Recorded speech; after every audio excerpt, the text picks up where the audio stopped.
ఆయన కొంచెం ముఖ్యమైన పనుల్లో ఉండొచ్చు. ఆ పనులన్నీ కొలిక్కొచ్చాక ఆయన వేట ప్రారంభిస్తాడు. నమ్మొచ్చు అంటారమ్మా అసలు పవన్ కళ్యాణ్ గారిని? నమ్మొచ్చండి. ఇప్పుడు వరకు మీరు విన్న వాళ్ళ మీకే నమ్మకం కలగాలి మరి. మీకే నమ్మకం కలగాలి మరి. ఇంతమంది ఇన్ని చెప్పారు ఆయన గురించి. మరి ఎంత మంచి పొందుకుంటే చెప్పుంటారు.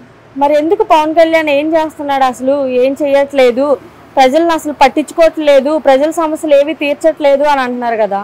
అయ్యో, ఎందుకు తీర్చట్లేదండి? మేము చెప్పిందంతా ఇప్పుడు ఇదే కదా.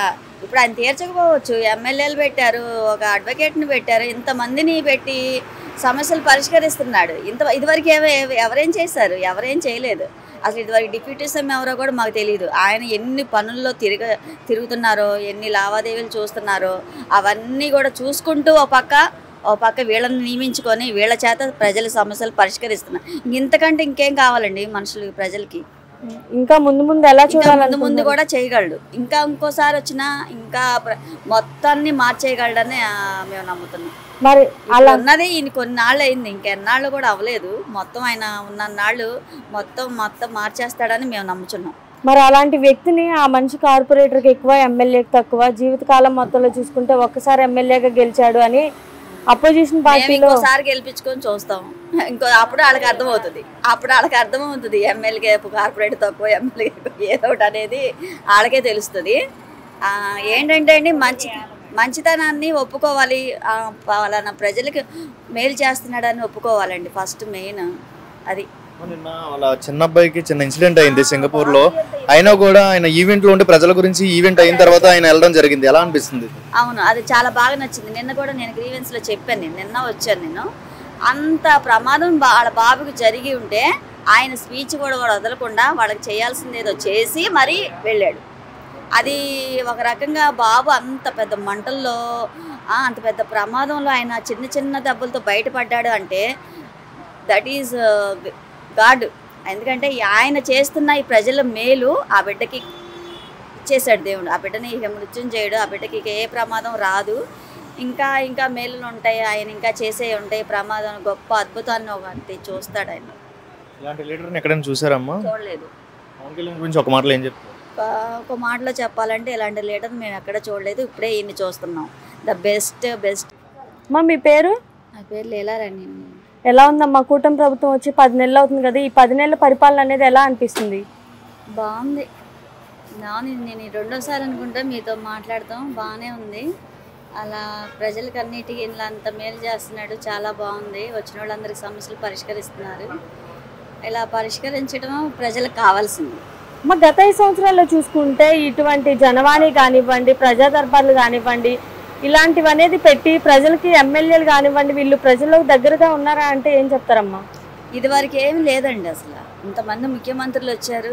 రామారావు కానీ, చంద్రబాబు గారు కానీ, వైఎస్ రాజశేఖర రెడ్డి కానీ, ఇంతకుముందు ఇంకెవరు ఎంత సీఎంలు వచ్చినా ఇలా ఎవరు చేయలే. ఈయన రాగానే మొదలుపెట్టింది ఇది. ఇప్పుడు ఏంటంటే ప్రజల్లోకి ఒక కాన్ఫిడెంట్ ఒకటి వచ్చింది. మేము ఈ సమస్యలో ఉన్న పవన్ కళ్యాణ్ గారు ఇలా పెట్టారు జననివాణి అని చెప్పి వచ్చి వాళ్ళ సమస్యలు చెప్పుకొని పరిష్కరించుకునే స్వతంత్రం వాళ్ళకి వచ్చింది. అమ్మా, డిప్యూటీ సీఎం పవన్ కళ్యాణ్ గారి పనితీరు ఎలా అనిపిస్తుందమ్మా? బాగుందమ్మా, చాలా బాగుంది పనితీరు. అంటే ఇప్పుడు ఏ మనిషికి ఏ కష్టం వచ్చినా పలానా చోటుకి వెళ్తే న్యాయం జరుగుతుంది, పలానా చోటుకి వెళ్తే మాకు సమస్య పరిష్కరించబడుతుంది అని ఆశతో వస్తున్నారు. ఆ ఆశ నెరవేర్చుకున్నారు, వెళ్తున్నారు.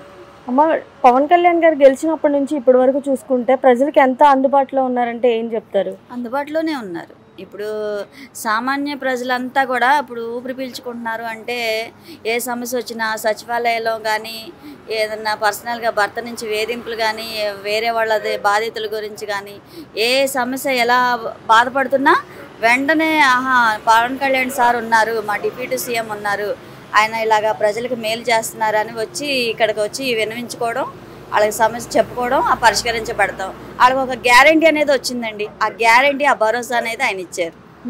మరి ఇన్ని చేస్తున్నా కూడా పవన్ కళ్యాణ్ గారిని ఎందుకు విమర్శిస్తూనే ఉన్నారు? విమర్శిస్తున్నారంటే నేను ఇదివరకు చెప్పిందే మళ్ళీ చెప్తున్నాను. మంచితనం అనేది ఒప్పుకోవడం అనేది గొప్పగా ఉండాలి, ధైర్యం ఉండాలి. మంచి చేస్తున్నారు అంటే అది ఒప్పుకోవాలండి. ఇప్పుడు చేసిన మేలులు ఒప్పుకోవాలి. ఫస్ట్ ఆఫ్ ఆల్ ఒప్పుకోవాలి. పలానా ఎంతమంది ఇదివరకు మనం జనసేన పెట్టలేదు, ప్రజలకి మనం ఏం మేలు చేయలేదు, ఏ సీఎం చేశారండి? మరి ఇతను ఇంత చేస్తుంటే ఎందుకు ఒప్పుకోవట్లేదు చేశారని? మరి ఆ రకంగా వాళ్ళు దాన్ని ఒప్పుకోలేకపోతున్నారు. ఇంకేదో చేయాలంటే మాలాంటి సామాన్యులకి ఇది చాలు. ఒక నీడనిచ్చే ఇల్లు లేని వాళ్ళకి ఇల్లు ఇచ్చడం, ఇంకా ఏమన్నా హ్యాండిక్యాప్స్ కానీ ఇంకేదన్నా కానీ వాళ్ళకి అంతే న్యాయం చేయాలని. ఇంకా మొండి సమస్యలు ఏమైనా ఉంటే అంతవరకు నేను ఇంకా వెళ్ళలేదు, చూడలేదు. పవన్ కళ్యాణ్ గారు నేను కోరుకునేది ఏంటంటే మొండి ఏమన్నా ఉంటే కూడా సమస్య పరిష్కరించాలని నేను ఆయన్ని వేడుకుంటున్నాను. ఒక పర్సనల్గా నేను ఆయన్ని కలిసే అవకాశం కనుక వస్తే ఇంకా మొండి కూడా తీరనివి ఏమన్నా ఉంటే తీర్చాలని నేను కోరుకుంటున్నానండి. ఇప్పుడు వరకు తీరుస్తున్నావో చేస్తున్నారు, ఇంకేమన్నా కొన్ని మొండిగా ఏమన్నా ఉన్నాయో అయ్యో మాకు అవ్వట్లేదే అని బాధపడుతుంటే ఎవరన్నా అవి కూడా చేయగలరని నేను ప్రార్థిస్తున్నాను. చేస్తాడంటారా? మరి మీరు ఏదైతే అడిగారో చేస్తున్నప్పుడు అవి చేయడం ఏముంది?